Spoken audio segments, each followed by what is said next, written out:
Hello, BTM community. Today, we are going to be doing our very first VOD review. And we will be looking at a Peon's review from about 3 months ago. And you may ask, why are we doing a VOD review? And here at BTM, we're all about pushing the boundaries of what we can improve about ourselves and really going into Peon's thoughts and his reasoning and his posturing behind a lot of his review will really help us get a much better grasp of maybe the human condition. So it's time to look into this, and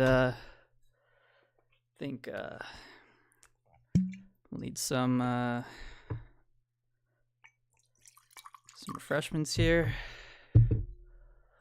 We'll get right into this. Okay, let's see what he has to say for us. Hello, buddy. Welcome to a Beyond the Metagame VOD review. If you want your VOD to be reviewed, just like this video, go ahead, join our Discord, and submit one of your sets from tournament or one of your matches that you've downloaded, and put it in our Discord. We have a channel specifically for VOD reviews, and either A, V, or I will do this. So enjoy. Hey, everybody. This VOD review is going to be of Ultimate versus Mr. D. This is a Pac-Man in the hands of Ultimate versus Mr. D, who is a Pikachu. So, really, right off the bat, I mean, he's saying some pretty meaningful stuff here. And I really enjoy the confidence that he's delivering with this. This one then really sets a good tone going into the rest of this review. It's really important when you're doing a review to set the stage as if you know it, to seem like you know what you're doing. Otherwise, you kind of come across as a dingo. This apparently happened at Good Water Smash in February, and we're on Pokemon Stadium 2. Ultimate is an awesome member of the Beyond the Metagame community. He makes really cool montages on his YouTube channel with characters where he actually adds his own music and his own beats and raps. And this dude's a crazy lyricist. I swear he like ghost writes for Eminem. Okay. This guy's got bars. Let me put it that way. I see what you're doing here, Peon. Yep. See, this is a classic move right here. So he knows he's about to go in on Ultimate's play right now. So he's kind of trying to butter him up here, get him to feel good about his content, which actually is really amazing, by the way. But really good move there, Peon. Fantastic execution. So I'm gonna have to applaud you on that one. So go ahead, give him a subscription. Go check his stuff out. I'll link him in the show notes. Not the show notes. I'm in podcast mode. Ooh, so right there, it's a common slip up to mischaracterize the show notes. I really don't like that mistake so early into this review. I feel like a little bit of trust has been lost from the viewer to the reviewer. Yeah. So Peon, if you're going to go back and review your review, I think this would be something that you really need to look into. And you have the power to edit this, so you don't really want to lose your viewers so quickly. So I hope we see some more impressive stuff from you right now. In the YouTube description. But let's just hop into this VOD.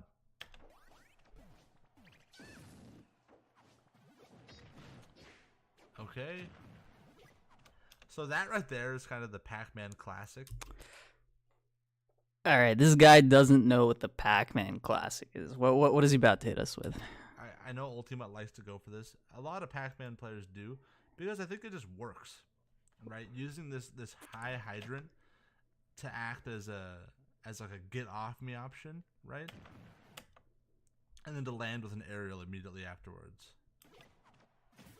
Okay. Okay. So that F smash connected. So that was pretty insightful commentary there. That F smash connected. I mean, wait, hold on, let's go back. Let's do that again. Okay. So that F smash connected. Incredible.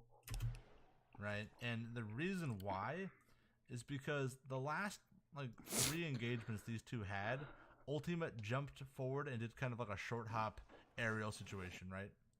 He tried to attack at that same exact spacing a couple times in a row.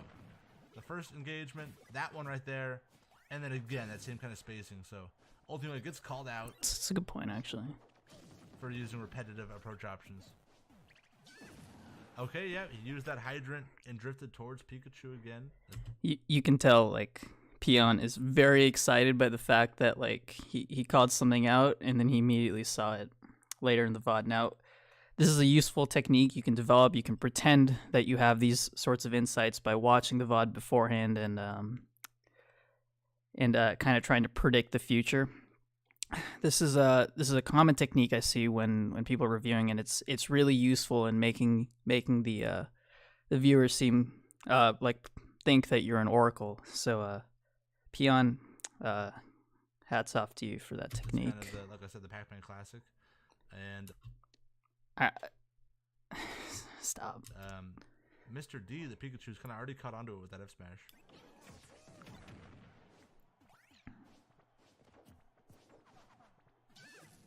Okay.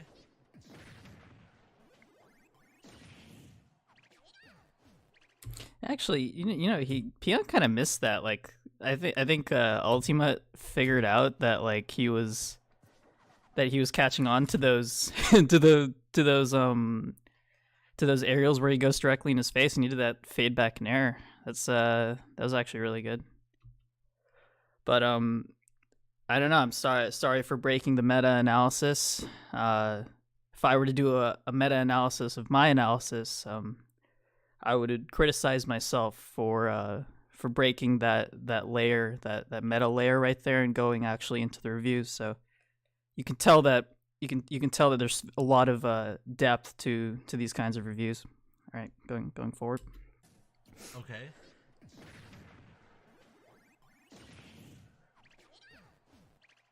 Now, Peon's use of "okay" as a rhetorical device is a little concerning. I think he's leaning on it a little too hard.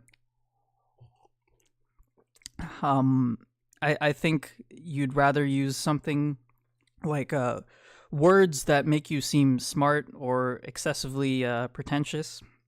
That those always work. Like, say, alas, or just say yep or nod, or just you have to have your face cam so that you can just kind of look very quizzical and like think and look very introspective and just kind of have this air of sophistication. But see, we don't have a picture of him, so this is actually quite concerning. So we aren't able to give him the moral high ground or the rhetorical high ground. And I think that's one technique that he can really employ in his reviews if he is so inclined. Oh, all right. So that's the second time it's been punished. The first one was successful. The second 2 times, Ultimates try to go for that hydrant play. Mr. D is punished with an F smash. So I hope that Ultimate has kind of, taken note of that. The moment that your opponent calls out an option like that a couple times in a row, you probably know, okay, this isn't something I should keep trying.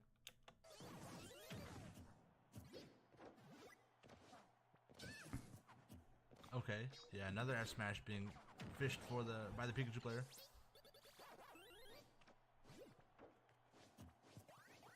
All right, so I do like his use of open space and dead space here. It's kind of difficult sometimes to kind of be talking about everything and sometimes leaving some stuff to the imagination. In fact, we want to kind of look at this right here, this moment right here. Ultima kind of completely misses that punish right here, and instead of talking about it and explaining the obvious, he lets the gameplay speak for itself. So, yeah, I really appreciated that that use of open space, rests. It's very, very tasteful, actually. Something that I really look for when I'm reviewing reviews.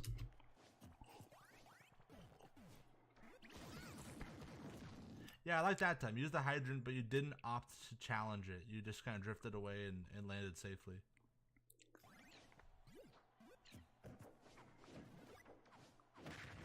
Okay.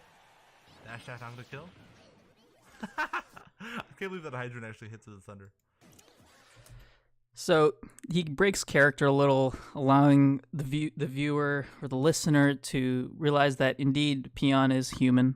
He will get amused by hydrant mechanics that are pretty straightforward. You're kind of scared of these thunder jolts? Oh, yeah. So there, I believe you used your double jump. Let me see again.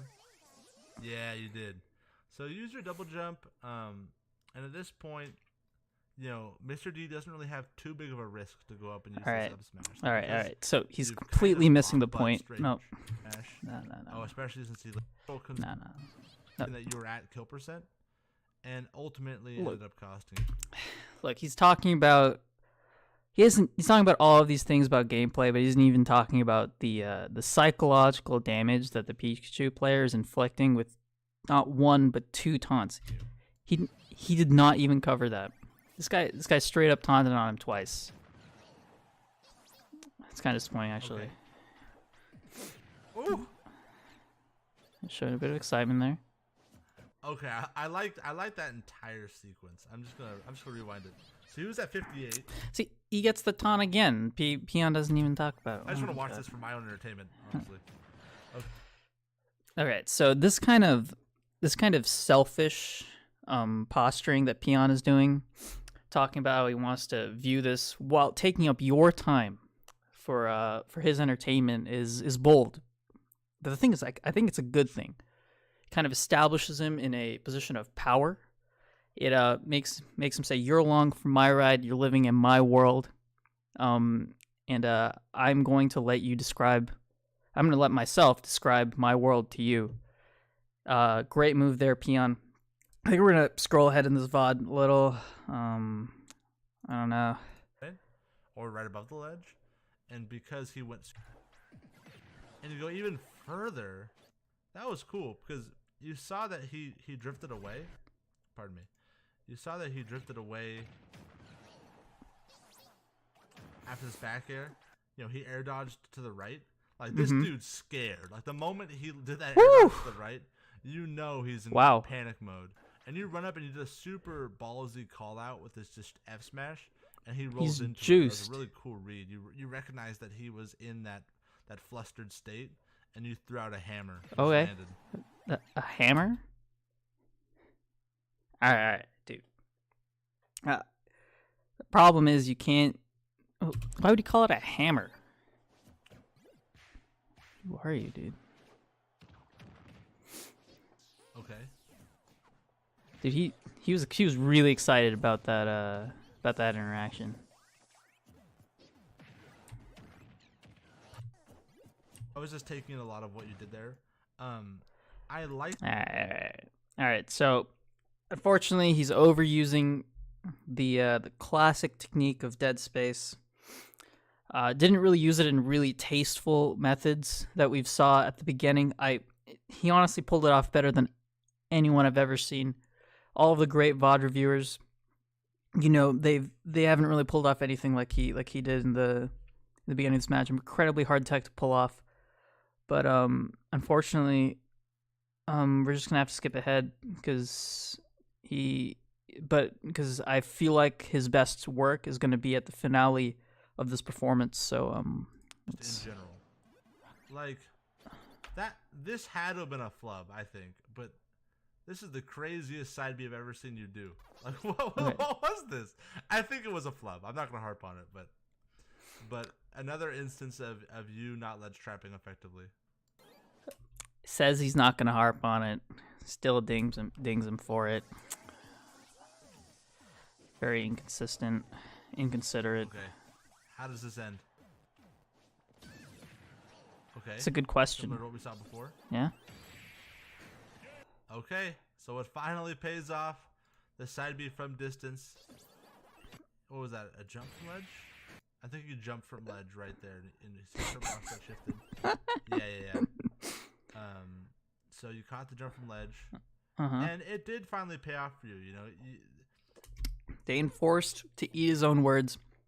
Now, in situations like this, he's giving up the high ground. He's giving up this rhetorical plateau or throne that he's built for himself, and I don't like this at all. This was the first attempt that landed of you trying this, 6 or 7 times, and it worked. It worked for sure. So good timing on it. I wonder. Oops. I wonder if that hits. So you could see that there's a bit of these technical flubs that he's pulling off. Obviously, not very skilled at using the YouTube in-video navigator. I'd really like to see him step up his game on using this loading bar here to jump to positions properly. You got to set your points beforehand. Maybe just figure out how you're going to jump around, because I mean, these kinds of technical flubs in clutch situations like this are just unacceptable. I unfortunately. Oh yeah. You saw right there the hitbox got shifted. I wonder if that still would have hit if they were, hadn't picked an option yet and we're still just dangling on the side of the stage. One thing I will say though is the moment that this side B committed, a better player, and no offense to Mr. D, would never have gotten hit by this. Like, this is a simple, you can roll through this. What? You can drop down and ask Pikachu an up B. It's a mix-up. Back on the stage and hit you with the what is it, the quick attack? But, it worked. So, kudos. But this is a situation where this is reactable. Like, this isn't really a trap. This is kind of you throwing out a yellow option. And because you're Pac-Man and people might know the matchup and people get scared under pressure, yeah, it worked, right? And that's why it works. It works against people who get scared. I would have probably gotten hit by that. I've never seen anyone do that in my life. As the game becomes more mature. Who says mature? All right. Dude, who does he think he is? And people start learning the matchup a little bit better. You can rely less and less on these YOLO kind of Hail Mary option selects. Oh, yeah. Oh, whew. He just used the word he just used the FGC phrase option select in the incorrect manner. For all of you guys that don't know, an option select is one move or one technique that automatically covers 2 or more other other scenarios without having to perform more inputs. All right, you know what? At this point he's lost respect. He's lost the respect of all experienced FGC players that are listening. I'm surprised this review has not been taken down, but you know what? He has built up a lot of really good things. His foundation is good. His delivery is solid. He's putting down some decent information. So I think we're gonna have to ignore that one. That flub, that very critical technical flub right there. So it was a win, but understand that it was a Hail Mary at the same time.